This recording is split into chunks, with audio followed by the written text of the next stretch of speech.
Hi, my name is Taylor, and I decided to do my project on the Samsung Galaxy Note 7 explosions across the world. I wanted to focus on how its PR team has handled the crisis and what other corporations with a similar scandal should do in this situation.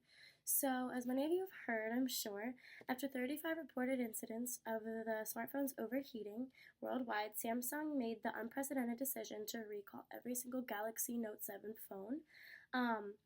That's said to be around 1 to 2.5 billion phones worldwide are manufactured. And one case that I specifically want to highlight is Nathan Dorniker, a resident of Florida in the United States.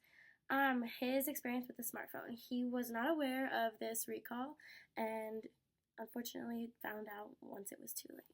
Started a fire that torched his beloved Jeep. There's been a nationwide recall on those devices after dozens have also caught fire. Josh Cassio is live in St. Pete with more on this exclusive story. Josh, that's scary stuff.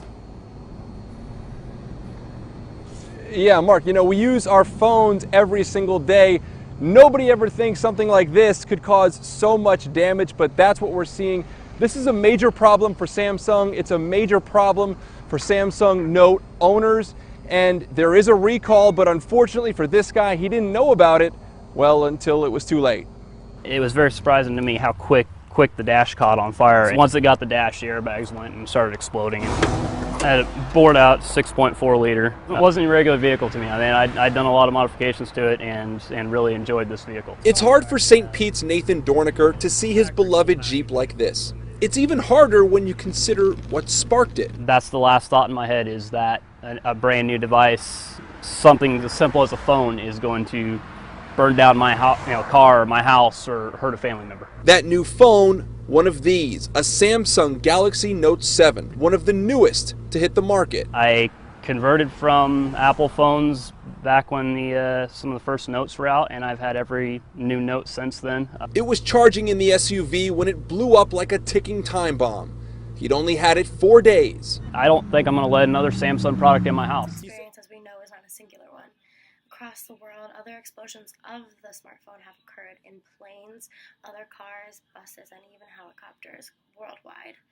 This past Tuesday, the Samsung firm in South Korea officially decided to take off the phone from the market and halt all production. Its stock has plummeted by 8% and has cost the company $17 billion worth in overall market value. In my opinion, I think it was extremely important and necessary for the company to take the phone off of the market in order to save its reputation as a reliable brand.